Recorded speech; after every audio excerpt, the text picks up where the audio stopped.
Y en el capítulo 9 del Génesis, vimos en los últimos versículos que toda la raza humana tiene su origen en los 3 hijos de Noé.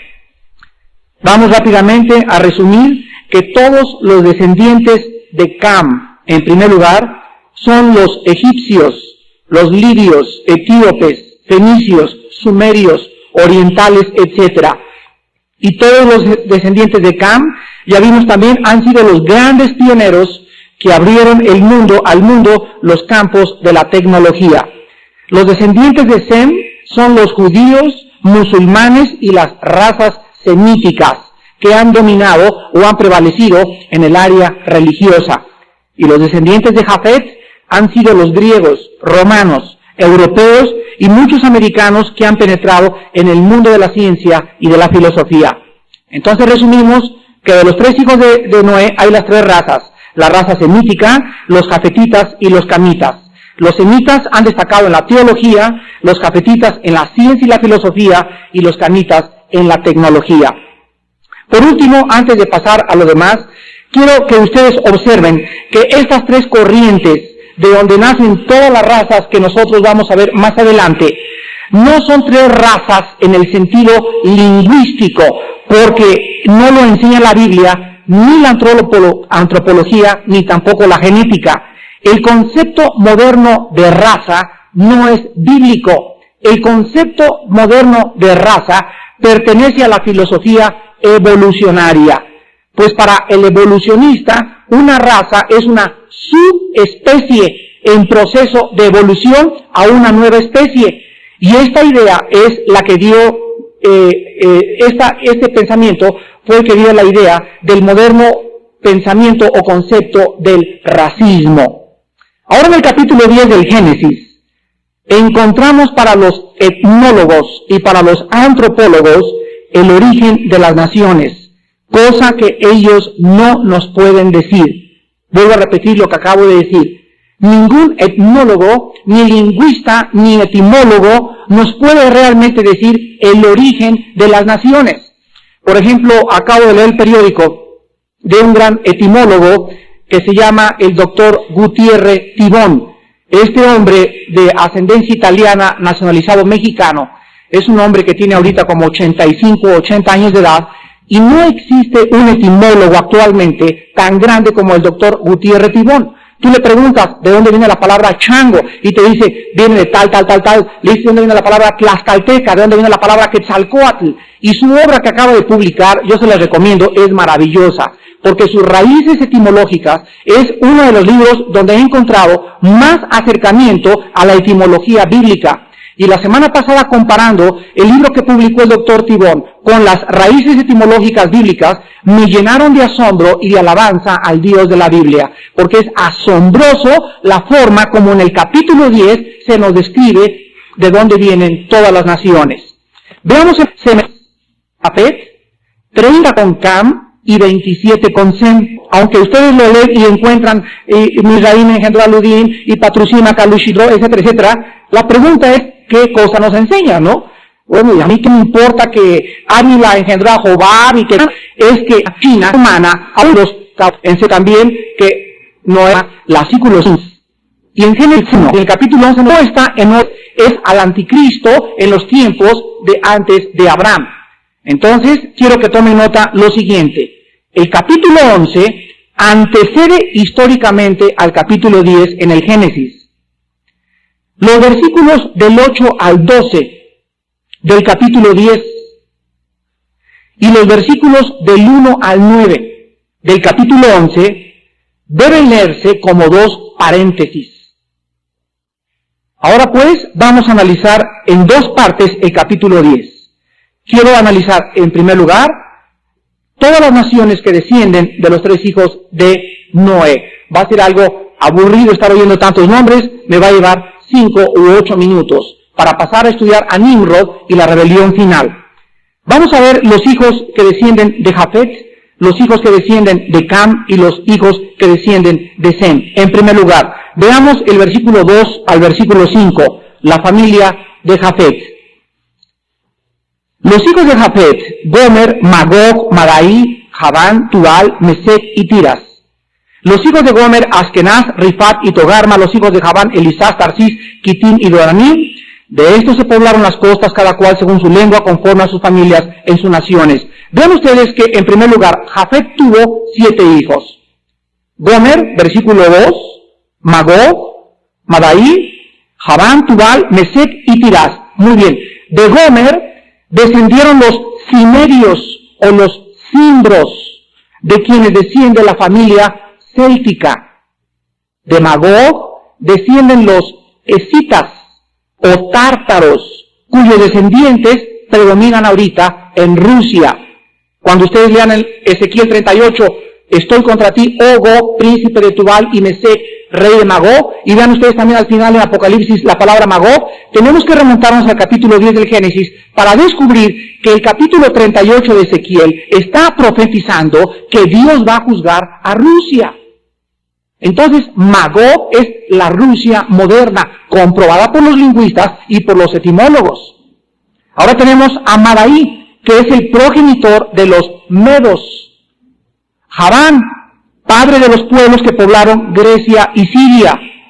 Tubal, sus descendientes poblaron el sur del Mar Negro, de donde se esparcieron al norte y al sur, y parte de esta raza de los hijos de Tubal son los españoles en Europa. Mesec es el padre de los antiguos escitas del este de Asia Menor y más tarde aquellos que emigraron hacia el norte, o sea también hacia Rusia. Y el último hijo de Jafet es Tiras, que fue el padre de los tracios. Ahora veamos la familia de Cam en el versículo 6. Los hijos de Cam fueron 4, y estos 4 son los peores: Cus, Mizraim, Fut y Canaán. Cus es el nombre de la actual Etiopía. Y si ustedes leen Ezequiel capítulo 38, donde se pronostica una invasión que viene del norte de Israel en los últimos tiempos y que ya no tarda en llevarse a cabo, van a encontrar ahí que dice: y contigo, Magog, vienen Cus, Fut, que es Libia, lo vamos a ver ahora, y vamos a encontrar que se anuncian las naciones que se van a adherir a Rusia y van a bajar a pelear contra Israel. Y ahí se encuentra Libia, el norte de África y Etiopía e Irán. Profetizado hace 2700 años, cuando ni siquiera existía Rusia. ¿Cómo sabía el que escribió el libro de Ezequiel que Irán, Etiopía y Libia iban a formar parte de la confederación rusa que iba a bajar a atacar a Israel? Solo Dios pudo habernos dado profecías tan completas y tan etimológicamente asombrosas para que pudiéramos nosotros saber que Él realmente nos avisó todo antes de tiempo, para que cuando suceda recordemos que Él nos los dijo antes. Encontramos también a Mizraim, el segundo hijo de Cam. De este vienen los egipcios, y es el nombre hebreo en la Biblia para Egipto. Ustedes van a encontrar más de 7 veces en el Antiguo Testamento la palabra Mizraim. Siempre ustedes sabrán que se refiere a Egipto. Tenemos al tercer hijo de Cam, Fut. Es el nombre para Libia, los actuales libios, cuyo líder es Gaddafi. Sus descendientes emigraron hacia la región del norte de África. Y en cuarto lugar tenemos a Canaán. Ya vimos que todos los descendientes fueron los principales enemigos de Israel, los cananitas. Ahora veamos nosotros que el más célebre nieto de Cam, porque lo vamos a estudiar en 5 minutos, el más célebre nieto de Cam fue el hijo de Cus, que fue Nimrod, que significa el rebelde. Y vamos a hablar, vean el versículo 8, Cus engendró a Nimrod, quien llegó a ser el primer poderoso en la tierra. Vean ustedes, el primer poderoso en la tierra. Y vamos a ver en unos momentos toda la vida de Nimrod. En último lugar, la familia de Sem, versículos del 21 al 31. Sem tuvo 5 hijos. Versículo 21. También le nacieron hijos a Sem, padre de todos los hijos de Eber, hermano mayor de Jafet. Los hijos de Sem fueron 1, Elam, Asur, Arfaxad, Lud y Aram. Y los hijos de Aram, Uz, Ul, Geter y Mas. Arfaxad engendró a Sala, Sala engendró a Eber, y a Eber nacieron 2 hijos. El nombre del uno fue Peleg, porque en sus días fue repartida la tierra, y el nombre de su hermano, Joctán. Veamos que se le describe en el versículo 21 como el padre de todos los hijos de Eber, a Sem. Y vean ustedes que esto nos muestra que la palabra hebreo, ¿en dónde tiene su origen etimológico? O sea, ¿cuál es la raíz de la palabra hebreo?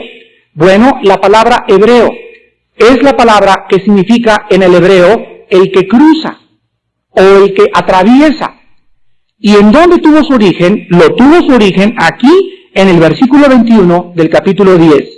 Los hijos de Eber y hermano mayor de Jafet. Es interesante que Eber es un nombre masculino. Y es interesante porque mi abuelita de 97 años se llama Eber. Y ella me preguntaba, ¿de dónde viene mi nombre? Le dije, abuelita, tienes el nombre más antiguo. Yo creo que por eso estás tan antigua. Y por eso has llegado a tantos años, ¿verdad?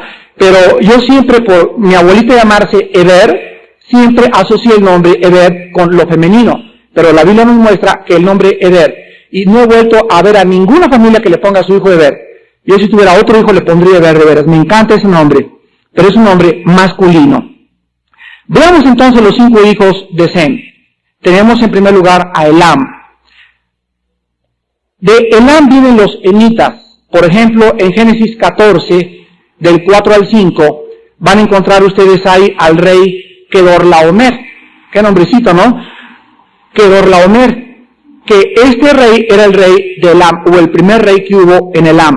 O sea, cuando la Biblia menciona algo, no solamente dice Chalma, o no solamente dice el valle de Zapopan, sino que a continuación nos muestra histórica y geográficamente, a través de los siglos, cómo estas naciones, cómo estos fundadores, cómo estos progenitores de estas razas, tienen todavía su importancia histórica 4.000 o 5.000 o 6.000 años después. Esto no lo encuentras tú en el libro de Buda, el Maharanibana Sutta. No lo encuentras en el Ramayana, ni en el libro del Mormón, ni en ningún otro libro sagrado. Solamente la Biblia nos da una exactitud tan asombrosa para que veamos que realmente la Biblia es la palabra de Dios. En segundo lugar tenemos a Asur, el segundo hijo de Sem. Él fue el que fundó la raza asiria. Nimrod y sus seguidores invadieron más tarde la tierra de Siria, donde fundaron la ciudad de Nínive. Y si hay algo arqueológicamente probado, es la historicidad y la antigüedad de la ciudad de Nínive. Y encontramos nosotros que esta Nínive fue la capital más tarde del reino asirio. Los asirios y su cultura eran una mezcla de raza semítica y camítica que produjo a los famosos babilonios. Tenemos en tercer lugar a Arfaxad. Sus descendientes vivieron al norte de Nínive. En cuarto lugar tenemos a Lud, que siempre está asociado con el África y con el Asia. Y en último lugar tenemos a Aram, de donde viene el lenguaje arameo. Los descendientes de Aram poblaron Siria y todo el valle de la Mesopotamia. De aquí viene el lenguaje, repito, arameo, y los descendientes fueron los descendientes directos de los sirios. Bueno, vamos a concentrarnos en el versículo del 8 al 10. Y vamos a ver un poco del origen del primer rebelde que existió en la Biblia. El primer rebelde, claro que Adán y Eva se rebelaron, etcétera, etcétera, pero Nimrod, versículo 8 al 9, Nimrod fue el primer rebelde que organizó, escúchenme muy bien, la primera rebelión mundial en contra de Dios. O sea, a todo el mundo lo organizó en contra de Dios. Noten ustedes esto. Antes del diluvio, se juntaron entre los hombres para degenerarse en la homosexualidad, en el lesbianismo, en los divorcios, en el problema familiar. Y antes del diluvio, el hombre estaba peleando contra el hombre. Después del diluvio, ya no encontramos al hombre contra el hombre. Al revés, después del diluvio, el hombre se junta contra el hombre para pelear contra Dios. A ver otra vez. Antes del diluvio, estaban unos con otros.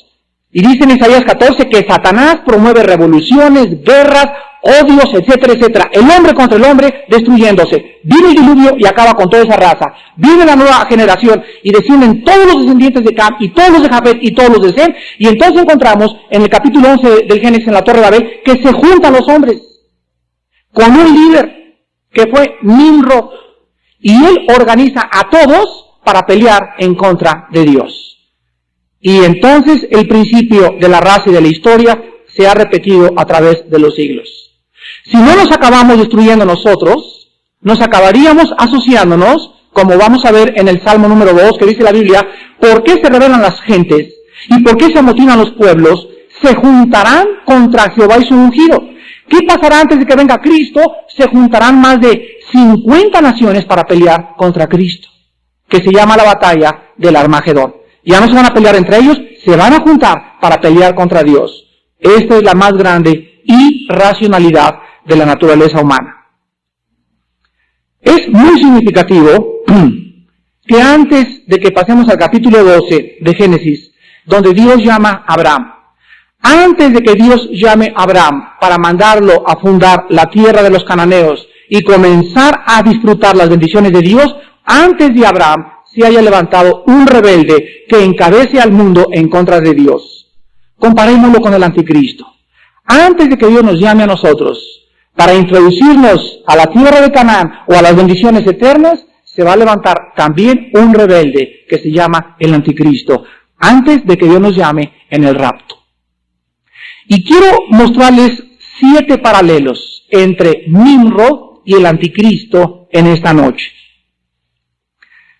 Casi la mayoría de los personajes del Antiguo Testamento, no sé cuántos de ustedes, estoy seguro que no muchos de ustedes, pero sigan estudiando la Biblia, sigan creciendo, y van a llegar a una rama de la Biblia que se llama la tipología. La tipología viene de 2 palabras, significa tratado, conocimiento, logos, y tipo, que significa algo hablado o retratado o una sombra de algo que va a ser. Entonces en el Antiguo Testamento encontramos, por ejemplo, Nimrod es un tipo del antitipo. El antitipo es el anticristo, el tipo es Nimrod. La vida de José. José es un tipo de Cristo. Encontramos la vida de Caín. Caín es un tipo de los antitipos que son todos aquellos que rechazan la gracia salvadora de la sangre de Cristo y que hacen el mismo pecado de Caín. Querer salvarse por sus propias obras. Entonces, Nimrod es un tipo del antitipo que va a ser el anticristo. Y vamos a notar 7 características en las que Nimrod se parece al anticristo. En primer lugar, número 1, su nombre. La palabra Nimrod en hebreo significa rebelde. Veamos en 2 de Tesalonicenses. Marquen ahí 2 de Tesalonicenses con una hoja en esta noche, porque vamos a recurrir constantemente a esta carta. 2 de Tesalonicenses capítulo 2. En el Nuevo Testamento, los capítulos que más información dan del anticristo es 2 de Tesalonicenses capítulo 2 y Apocalipsis capítulo 3. En el Antiguo Testamento, Daniel capítulo 11. Entonces vamos a comparar bastantes características del anticristo con este primer rebelde. Yo creo que el anticristo va a ser su tataranieto. Dice en 2 de Tesalonicenses 2, versículo 8. Y entonces se manifestará aquel inicuo. Tomen nota de la palabra inicuo. A quien el Señor matará con el espíritu de su boca y destruirá con el resplandor de su venida. La palabra inicuo es la palabra griega anomos. La palabra a en el griego es sin. La palabra nomos es ley. Por ejemplo, la palabra ateo La palabra a es sin, teos es Dios. ¿Qué significa teo? Sin Dios. Entonces, la palabra anomos significa sin ley. Escuchen qué interesante es esto. Al anticristo se le presenta, o el Espíritu Santo nos presenta al anticristo con su nombre. Acordémonos que en la Biblia los nombres significan muchas cosas. Pero es muy interesante que se le nombre no solamente al anticristo, el inicuo, el perverso, el maligno, sino que se le diga que es el hombre sin ley. ¿Saben ustedes que una de las cosas más importantes que el anticristo va a hacer en su carrera va a ser quitar la ley de Dios? Dice en Daniel 11 que quitará las leyes y los tiempos. ¿A qué se refiere eso? Bueno, cuando el anticristo comience a propagar su filosofía, va a comenzar a inyectar una corriente de pensamiento filosófico en todas las mentes usando la televisión, las revistas, etcétera, etcétera, y comenzará a propagarse por el mundo la idea número 1, que no hay Dios. Ahora, ¿esta corriente es nueva? No, porque hace aproximadamente 90 años, un hombre llamado Friedrich Nietzsche, un alemán, científico alemán, filósofo alemán más bien, dijo que Dios estaba muerto. Él escribió un libro que se llama Así hablaba Zaratustra. Yo me acuerdo cuando lo leí cuando tenía 19 años de edad, me impactó a tal grado, cuando yo tenía 19 años de edad, la lectura de Nietzsche, que todas mis bases que me habían dado en la Iglesia Católica de Dios, y yo quería ser sacerdote, etcétera, etcétera, la filosofía nietzscheana pegó en mi mente tan grande que me convirtió en un ateo. Y a los 19 años yo estaba repitiendo con Nietzsche, si Dios está, ¿por qué entonces no cambia el mundo? ¿Por qué no se acaban las guerras? ¿Por qué no se acaban las enfermedades? Y si Dios existe, es un Dios muy mal. Esta corriente comenzó a propagarse a través de toda Europa, invadió las universidades y llegó a Estados Unidos, y en 1930 se formó en Estados Unidos lo que se llama la filosofía ortodoxa o neo-ortodoxa, que significa lo siguiente: llegó un pastor educado en Alemania a un seminario americano y comenzaba a predicar en las iglesias, y le decía a la gente, bueno, la Biblia es una obra literaria, pero tiene errores. Dios existe, pero no como ustedes creen, porque Dios es todo. Y comenzó a penetrar la filosofía panteísta, que viene de los gurús y de la India, la cual está impermeabilizando todo el pensamiento de las iglesias para que los gurús tengan un nivel ahorita tan grande de seguidores que la gente crea realmente, bueno, sí, Dios existe, pero Dios es todo, Dios es la conciencia universal. Aquí en la meditación lo voy a encontrar, Dios es la puesta, Dios es el micrófono, Dios es el suelo. Pero eso no es lo que la Biblia revela. La Biblia dice que Dios está aquí y la creación está aquí. Y ese Dios panteísta que los filosofías y los gurús están enseñando tiene su origen precisamente en los poderes y en las doctrinas de demonios. Por eso me acuerdo hace como 3 o 4 días que invitaron a Alan, mi hijo, a un debate ahí en Cuernavaca. Y llegó bien contento mi hijo y me dice, papá, fíjate que me encontré un ateo. Y se levantó un señor grande y comenzó a hablar, y me dice Alan, ¿sabes lo que le dije, papá? Le dije, ¿sabe qué, señor? Me encantan los ateos. Son mi platillo favorito. Él estaba repitiendo una frase que yo siempre he dicho, ¿verdad? Me encanta hablar con ateos, son mi platillo favorito. Y dice, papá, cuando le dije eso, ya no me dijo si era ateo.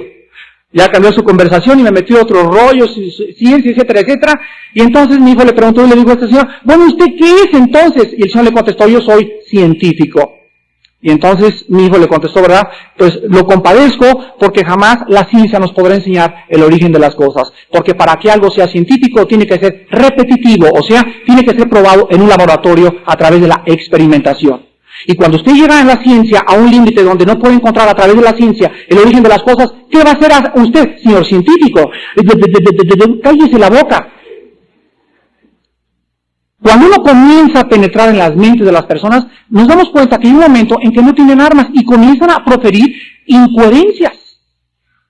Como es un científico, otro señor en Cuernavaca, lo encontré la semana pasada, y comenzamos a hablar, no, que Reagan, que imperialista, que esto y el otro, y comenzamos a discutir, y le digo, ¿y usted qué es? Y me dice, anarquista.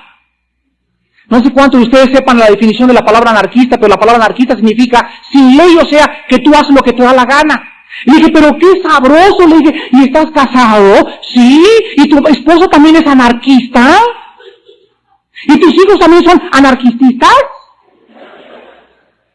estaba tan avergonzado del Señor de saber que yo sabía lo que significaba la palabra anarquista y de la incoherencia de poder llamarse un anarquista, que en ese momento le dije, ¿verdad? Bueno, pues párese ahora sí el día de la Virgen de Guadalupe a las 12 de la noche, agarre la pistola y pon y vacíe y choque su coche contra los demás, porque un anarquista no tiene ley. Entonces la gente habla cosas que no tienen absolutamente ni lógica, ni raciocinio, ni carecen de la más completa sanidad mental. Se le llama ya insanidad mental. Nimrod fue el primer rebelde. El anticristo va a ser el hombre sin ley. Por eso dice Primera de Samuel 15, 24 al 26, como pecado de adivinación es la rebelión. No hay cosa que ataque más el gobierno de Dios que ir en contra de sus leyes.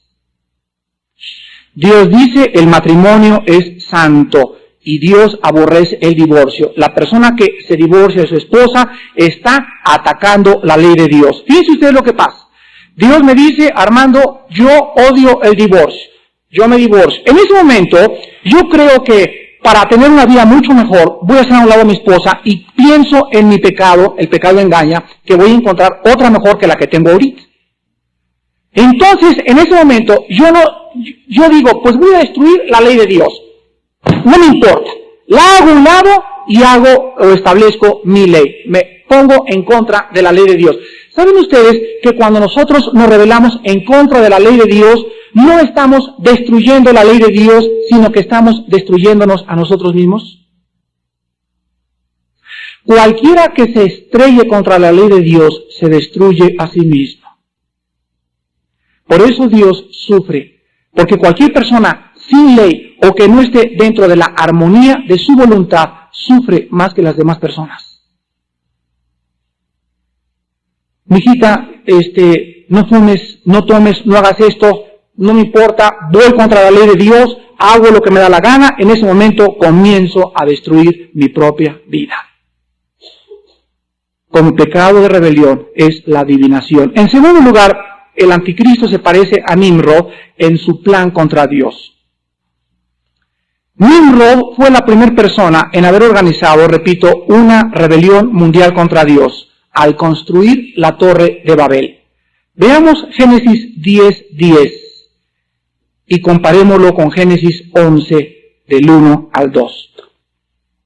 Génesis 10:10 dice así: y fue el comienzo de su reino, o sea, está hablando del reino de Nimrod, Babel. Por primera vez en la Biblia aparece la palabra Babel. Erec, Acaz y Calne en la tierra de Sinar. Recuerden la tierra de Sinar. Capítulo 11. Tenía entonces toda la tierra una sola lengua y unas mismas palabras. Y aconteció que cuando salieron de oriente, hallaron una llanura en la tierra, ¿de dónde?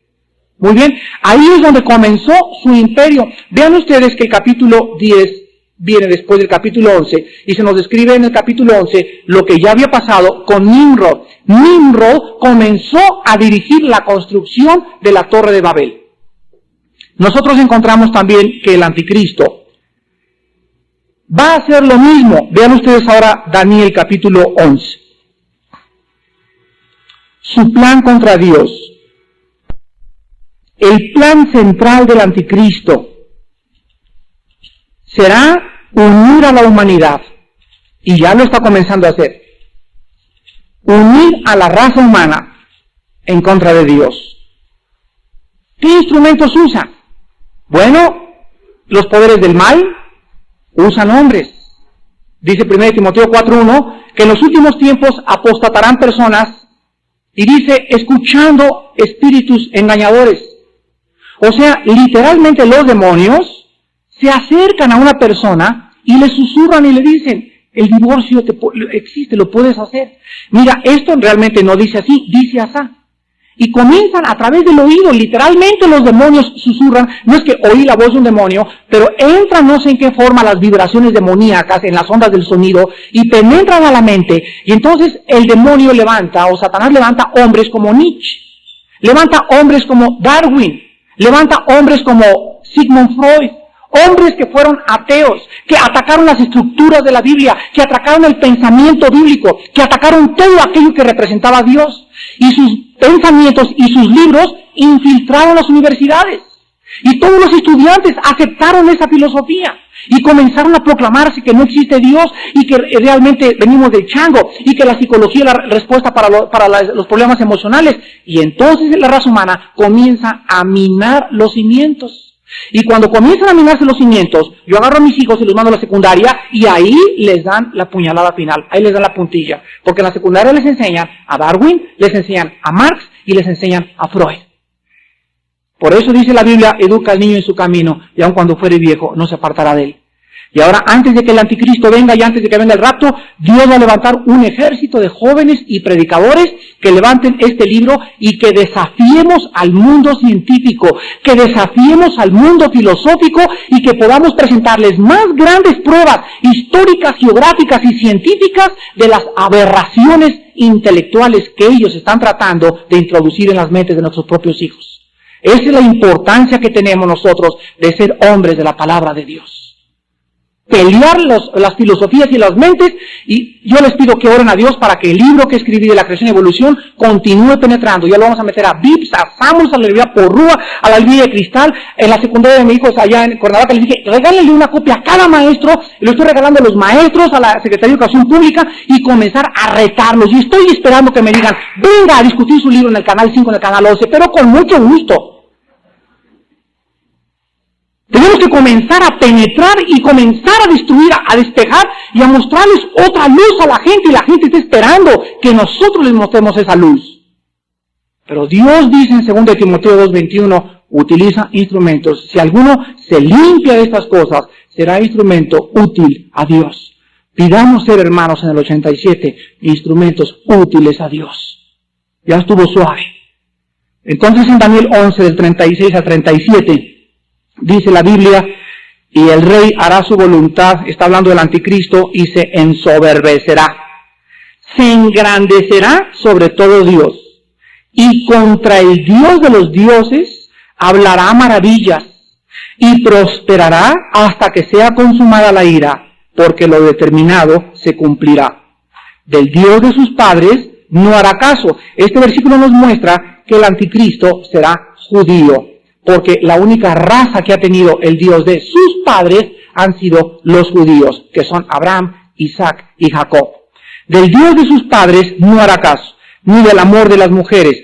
Posiblemente también sea homosexual el anticristo. Yo personalmente lo creo, porque una persona como él, tan ocupada y con lo que él va a hacer, ni siquiera va a tener tiempo, como dice aquí, del amor de las mujeres. Su plan se va a concentrar las 24 horas del día, su pensamiento, porque él sabe que él tiene nada más 3 años y medio.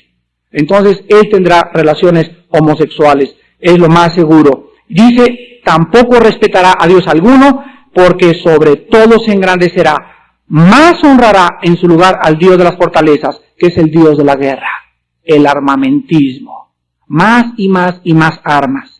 Dios que sus padres no conocieron lo honrará con oro y plata, piedras preciosas y con cosas de gran precio. Con un Dios ajeno se hará de las fortalezas más inexpugnables.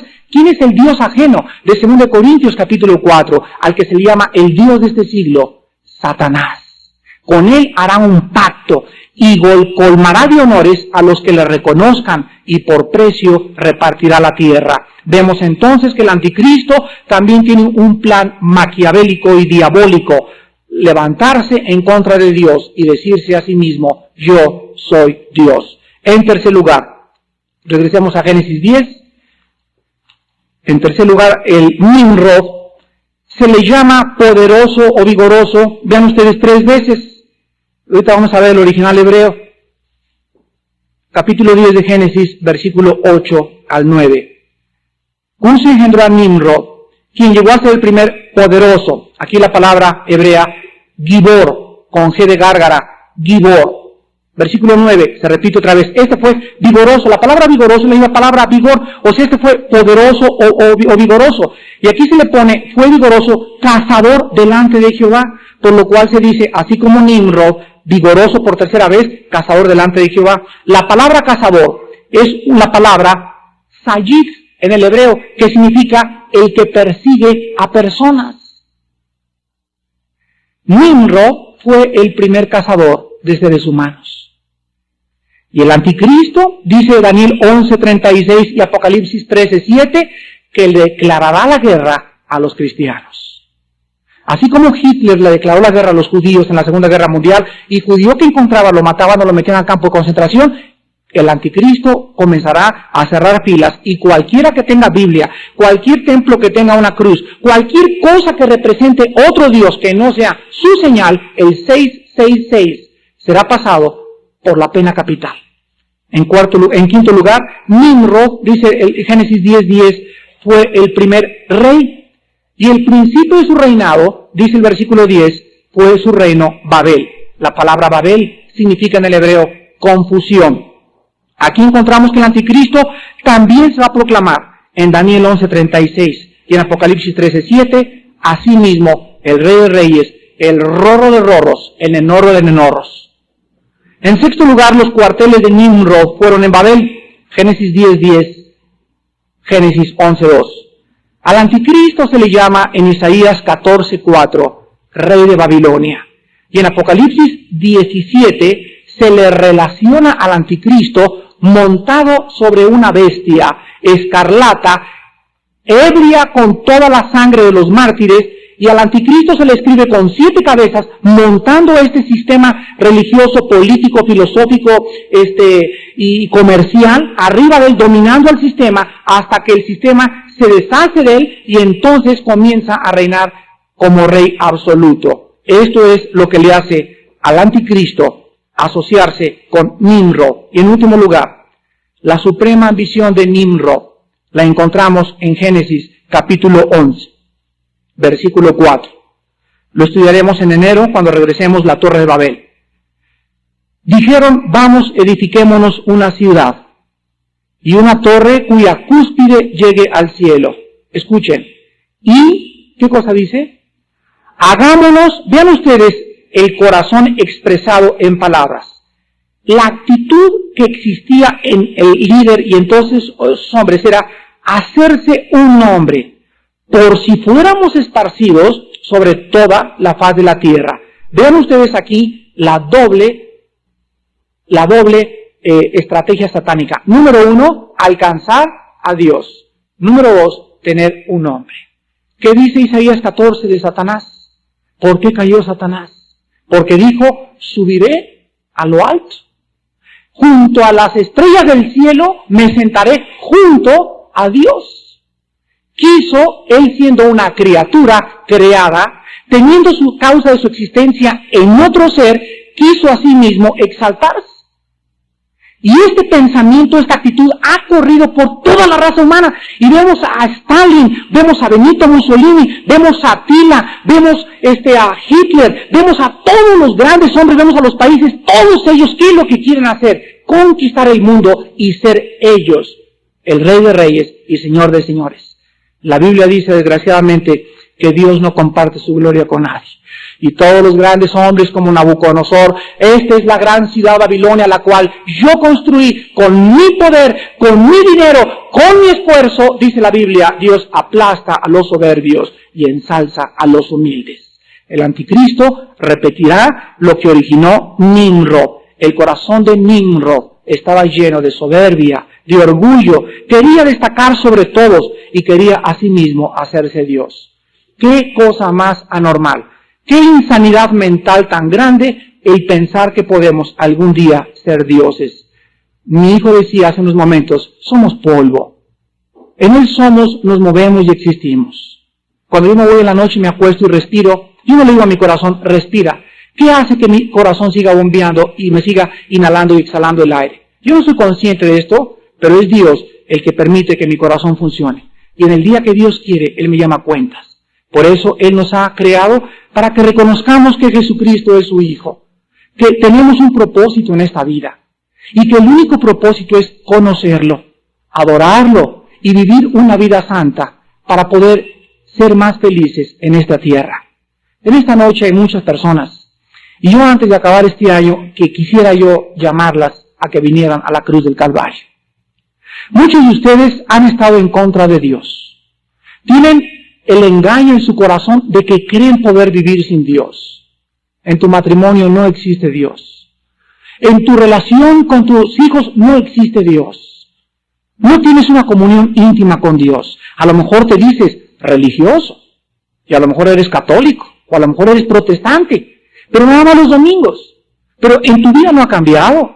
Ni sientes que conoces la Biblia, ni que conoces a Dios tampoco, de una forma íntima. Y en esta noche, tú puedes cambiar tu vida. Dios puede entrar a tu corazón y puede lavarte con su sangre preciosa. Todas esas rebeliones que tú has manifestado en contra de Él. ¿Sabes una cosa? Tú no eres Dios y tú le necesitas a Él. Necesitas hacer en esta noche la paz con Él. Reconcíliate con Dios en esta noche.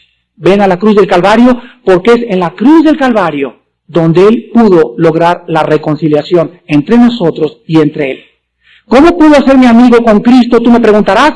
Gracias a que Cristo derramó su sangre haciendo la paz mediante su muerte en la cruz del Calvario. En esta noche Dios te puede perdonar, no porque lo merezcas, sino porque Él murió por ti. Porque Él entregó su sangre y su vida para mostrarnos que no somos animales, que tenemos un propósito y que nos espera la vida eterna. Vengan a la cruz en este momento, hoy que sus corazones están tan preparados por el Espíritu de Dios.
My